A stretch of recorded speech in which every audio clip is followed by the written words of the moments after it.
Praise the Lord. हम सभी सिद्ध होना चाहते हैं हर एक बातों में, अपने कामों में, अपने चरित्र में, लेकिन हमसे बहुत बार चूक होती है, गलतियाँ होती हैं। हमारे जीवन में कई ऐसी बातें होती हैं जो ये दर्शाता है कि हम सिद्ध नहीं हैं, क्योंकि हम चूकते हैं। बार बार हम परीक्षाओं में गिर जाते हैं। जैसा हमें परमेश्वर के साथ जिस प्रकार से हमारा जीवन होना चाहिए, हमारा जीवन वैसा नहीं है, तो क्या हम निराश हो जाएं? क्या सिद्धता की ओर बढ़ना हम छोड़ दें?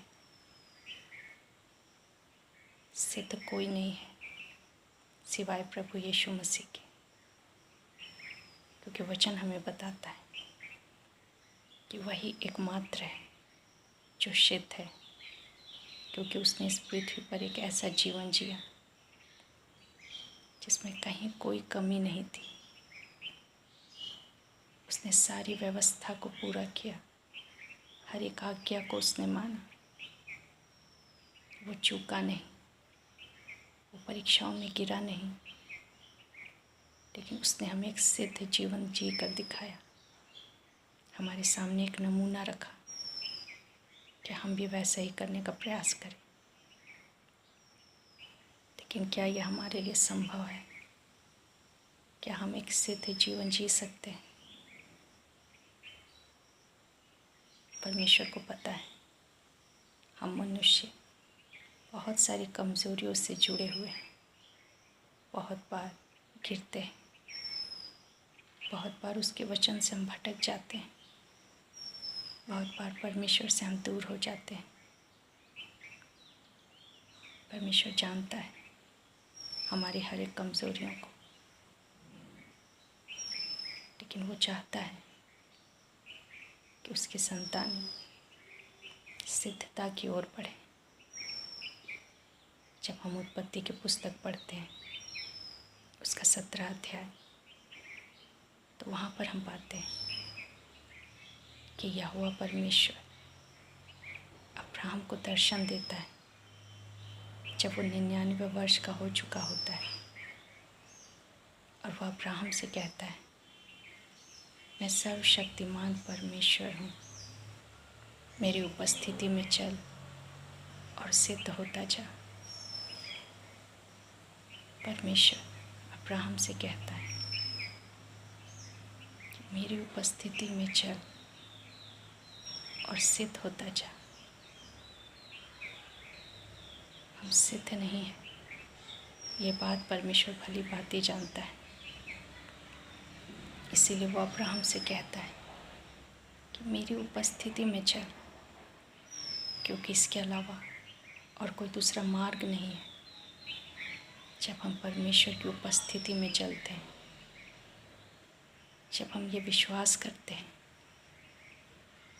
कि परमेश्वर हमारे साथ है, हम उसे अपने सामने उपस्थित जानते हैं, तब हम सिद्धता की ओर बढ़ते हैं। ऐसा नहीं है कि गलतियां नहीं होंगी, लेकिन परमेश्वर हमसे कहता है, तो मेरी उपस्थिति में बने रहो, मेरी उपस्थिति में चलना आरंभ करो, और मैं तुम्हें उससे सिद्धता की ओर ले जाऊंगा। अब्राहम जो 99 वर्ष का हो चुका था, उसके जीवन में बहुत सारी बातें हुई। उसके जीवन में भी कुछ कमियां थी। कई बार वो भी परमेश्वर के वचन से वो मुड़ता है। इस बात को हम देखते हैं। परमेश्वर ने उसे प्रतिज्ञा दी थी कि उसका निज पुत्र ही जो सारा से उत्पन्न होगा, वही उसका वंश होगा। लेकिन वो धीरज नहीं धर पाता और अपनी पत्नी के कहे अनुसार वह एक दासी के साथ विवाहित होता है और इस्माइल का जन्म होता है। ये परमेश्वर की इच्छा नहीं थी। अब्राहम जो एक विश्वासी जन था, वो भी चूका, वो भी सिद्ध नहीं था। जब उसके प्राणों पर बात आई तब उसने झूठ बोला, अपनी पत्नी को, अपनी बहन बताया, ताकि उसके प्राणों की रक्षा हो सके। हम मनुष्य बहुत सारी कमज़ोरियों से घिरे होते हैं, ये परमेश्वर को पता है। 99 वर्ष तक आते आते अब्राहम के जीवन में बहुत सारी घटनाएं घटी, बहुत सारी बातें हुई, और इन सब के बीच में अब्राहम 99 वर्ष का हो जाता है। तब परमेश्वर अब्राहम से कहता है कि मेरी उपस्थिति में चल फिर।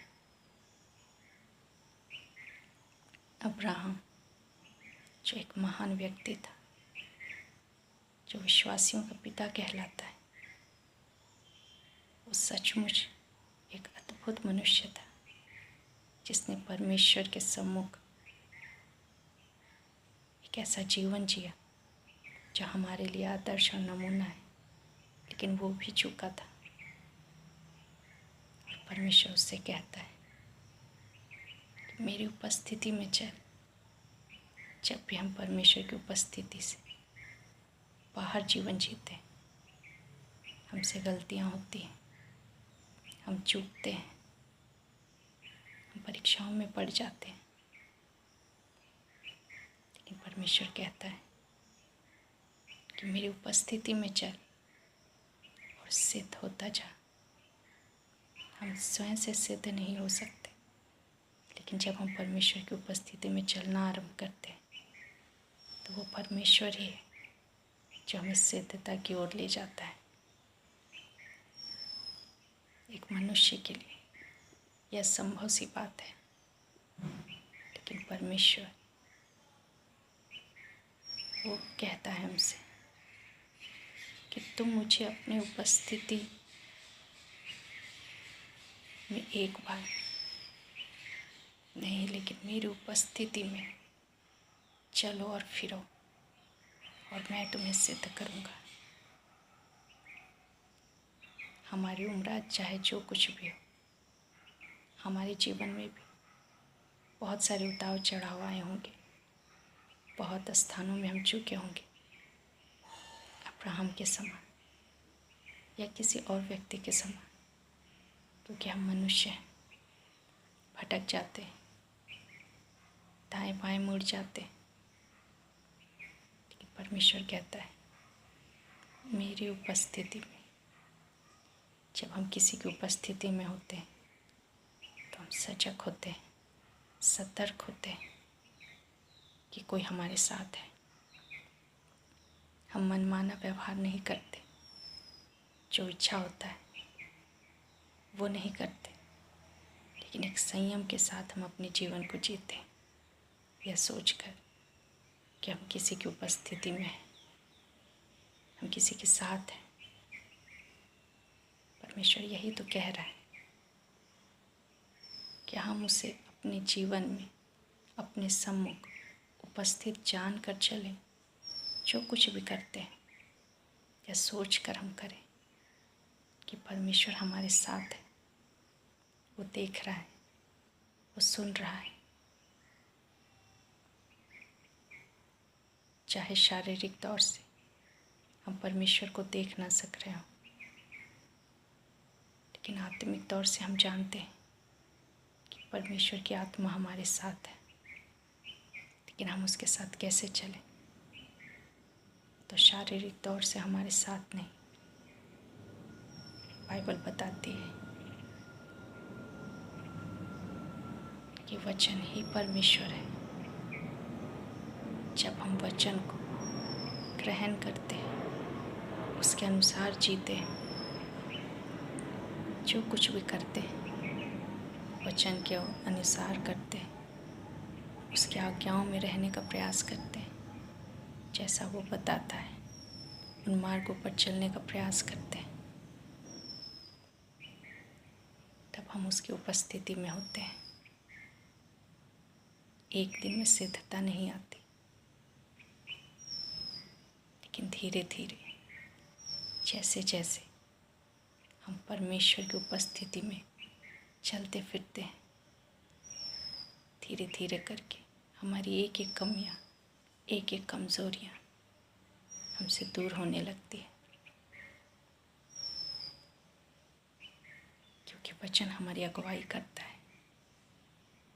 पवित्र आत्मा हमें सही रास्ते पर चलने में हमारी मदद करता है। संसार में ऐसा कोई व्यक्ति नहीं जो कभी ना चूका हो, जिससे कभी कोई गलती ना हुई हो।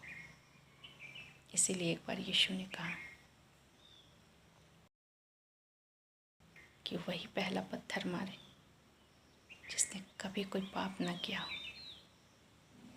और छोटे और क्या बड़े सब लोग वहाँ से चले जाते, सिर्फ यीशु वहाँ होते, क्योंकि यीशु ही सिद्ध है।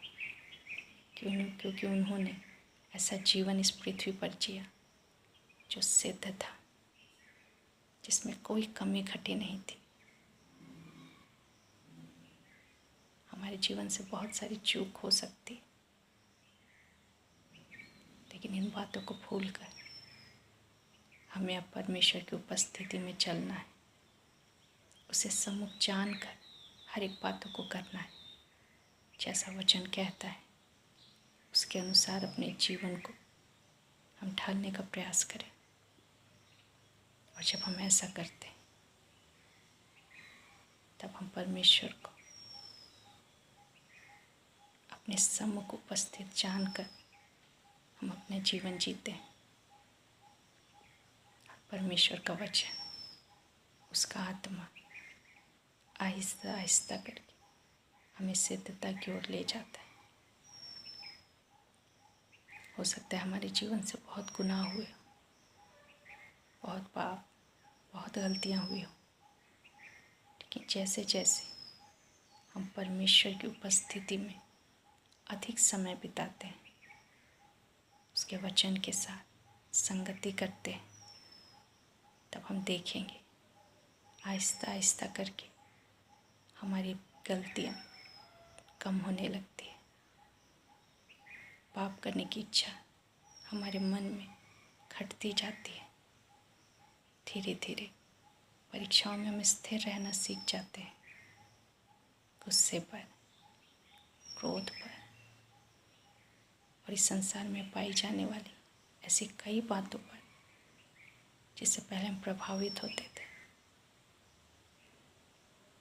अब उसका प्रभाव हमारे जीवन से धीरे धीरे घटने लगता है।